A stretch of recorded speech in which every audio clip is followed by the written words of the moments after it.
Alright, today I'm going to be doing a review on a 22 conversion kit for an AR15 made by CMMG. I have about 5,000 to 6,000 rounds on this individual piece right here. It's the only one I own. It came with three 25 round magazines. Alright, so I've had this for about a year now, and after having 6,000 rounds through it, I have developed a little bit of a crack. Let me see if I can focus on that. Little wrong side. All right, as you can see at the end of that, there's a little bit of a crack. More of a recent event. I've been taking it out and cleaning it probably every 1,000 rounds or so, if so, and it seems to run pretty well. Sometimes we get some malfunctions. The most common malfunctions would be a stovepipe. The second most common malfunction is the ammunition. The casing will get caught up in here, and it gets caught between the top of the bolt and the front of the charging handle. Here's one of the magazines for it. Nice little feature on here is that it has a bolt stop.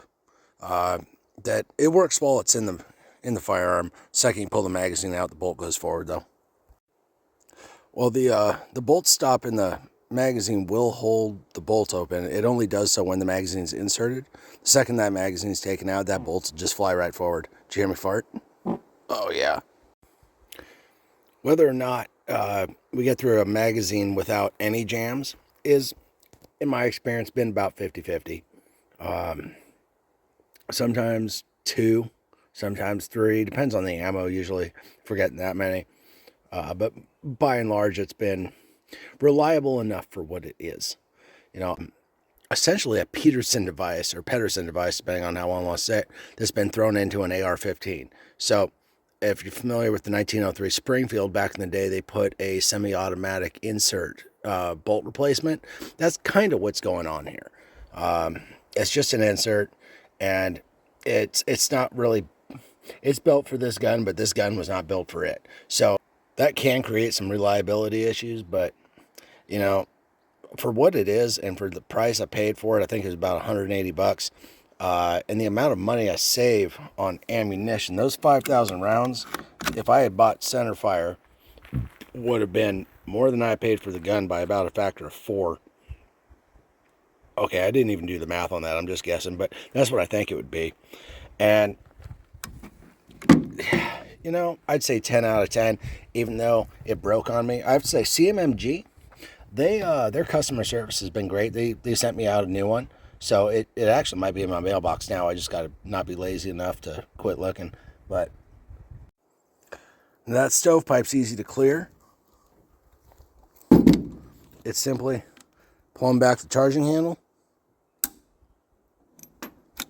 There we go. Although, it's not going to fire right now. And the reason why it won't fire right now is because I'd already pulled the trigger and the hammer's forward. So,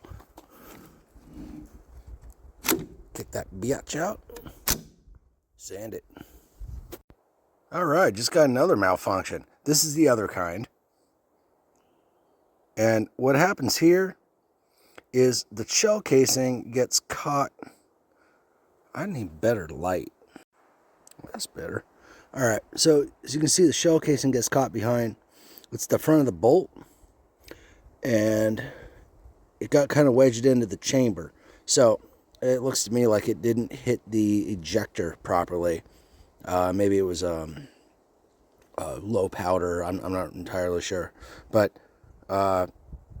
yep, that happened. So the type of failure we have here is we have an empty casing that did not eject properly. It was extracted but did not eject.